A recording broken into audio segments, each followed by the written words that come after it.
Russia has outlined its goals for the second phase of its invasion of Ukraine. It's seeking to take full control of the eastern and southern regions.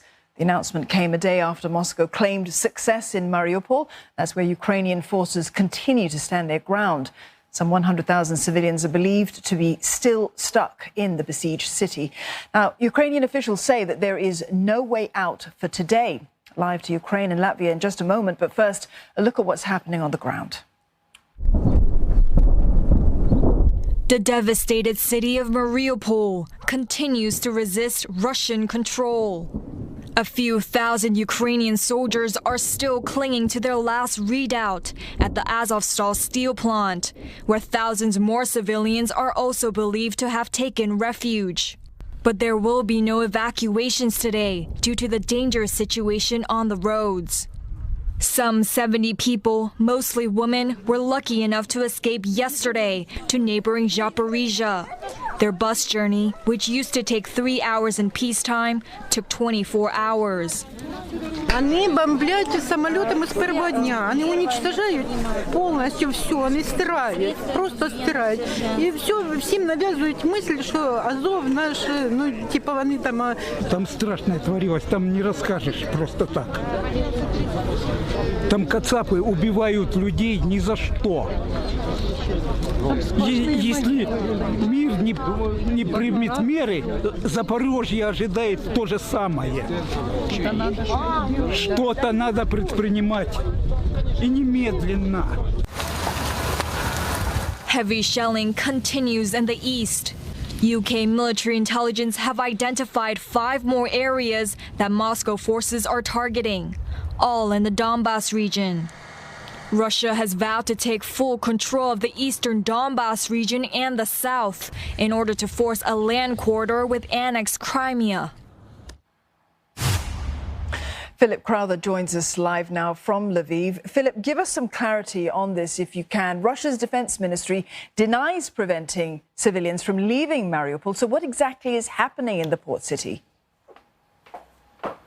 Well, that's definitely not what the Ukrainian authorities have been saying for days, indeed for weeks. There have been attempts almost every single day to establish humanitarian corridors, evacuation routes to get civilians out of Mariupol, the city itself, but then recently also that steel plant, as you just saw in the report. And more often than not, those evacuation routes simply haven't worked out, according to the Ukrainian authorities, because Russia has not respected any ceasefires that were put in place, that either those evacuation routes were shelled or that buses that were supposed to get civilians out of there were not even allowed into the area around Mariupol. That's why today, again, there will be no evacuation route out of Mariupol. The Ukrainian Deputy Prime Minister saying in her message on Telegram that is destined for those who can read them possibly in Mariupol, she's telling people to hold on, that there will be further attempts to get people out of there right now.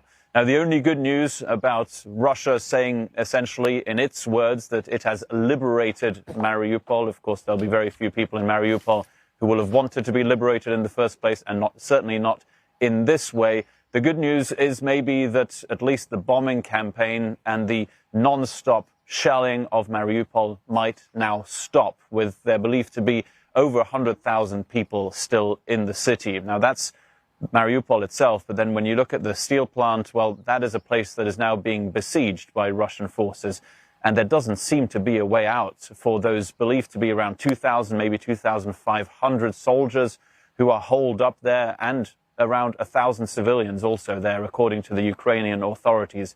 There doesn't seem to be a way out for them, at least today. But if the Ukrainian authorities are to be believed, there will be further attempts every single day to get people out of there.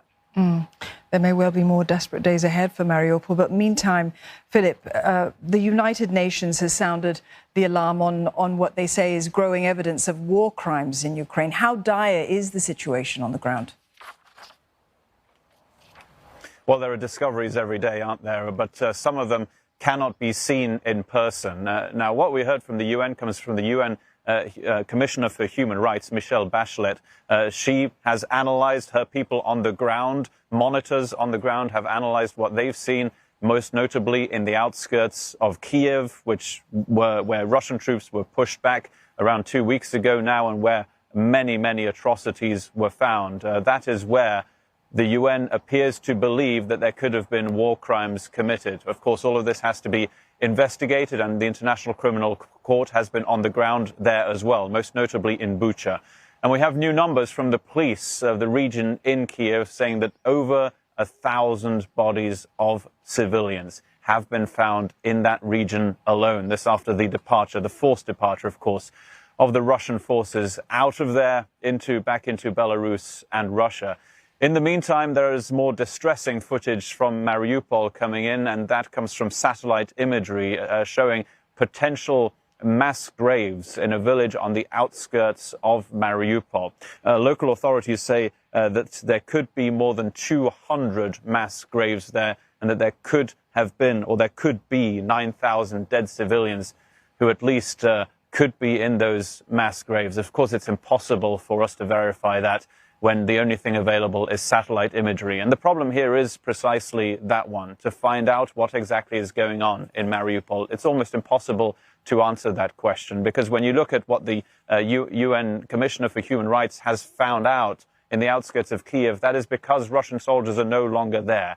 And these people have been able to get in there to have a close look at what happened. That's simply not possible in Mariupol. And will it be possible in the near future is a very big doubt, because with Russia now saying it's in control of Mariupol, you have to wonder who is going to be allowed in there to investigate. A grim picture. Philip, thank you very much for that. Philip Crowther there in Lviv.